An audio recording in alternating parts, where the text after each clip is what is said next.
Magandang araw po sa ating lahat para po sa ating Bible Knowledge of the Day. Ngayon pong June 26, Friday na po ngayon. And Proverbs 22 verse 18, the Bible says, "For it is pleasant thing," yan po ang pamagat natin.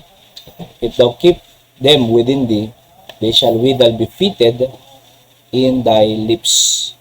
So, yung pleasant thing po dyan ay delightful or sweet.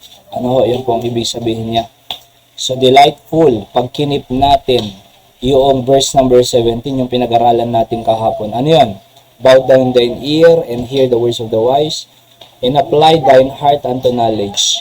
Pag may napakinggan tayong words ng wise, at in-apply po natin yan, mga kapatid, sabi ng Bible, it is a delightful thing. It is a sweet thing. "If thou keep them within thee," sabi ng Bible. So, sweet.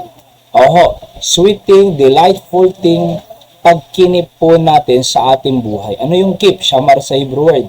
Ibig sabihin ay to protect or to hedge about. So, kumbaga, hindi mo hinahayaang mawala sa'yo. May hedge, may bakod, mga kapatid. May protection, nananatili lang po siya sa atin.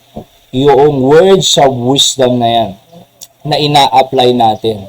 Alright, so delightful po yan, sweet po yan, pagkinip po natin. Alright, nilagyan natin ng hedge sa ating pong buhay. And the Bible says, "They shall be withal be fitted in thy lips."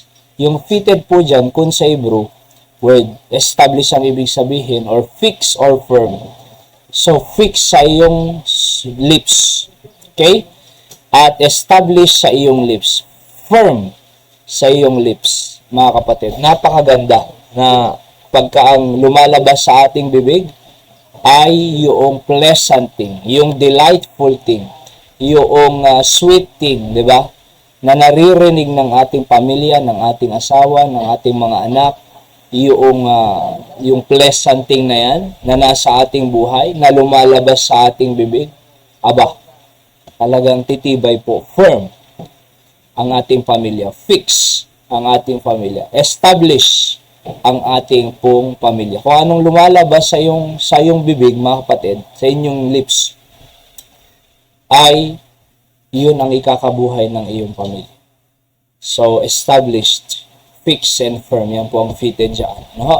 Kaya mahalaga na meron tayong words of wisdom. Saan manggagaling? Salita ng Diyos. Anong gagawin natin? Makinig, magbasa, mag-aaral, study to show thyself approved unto God.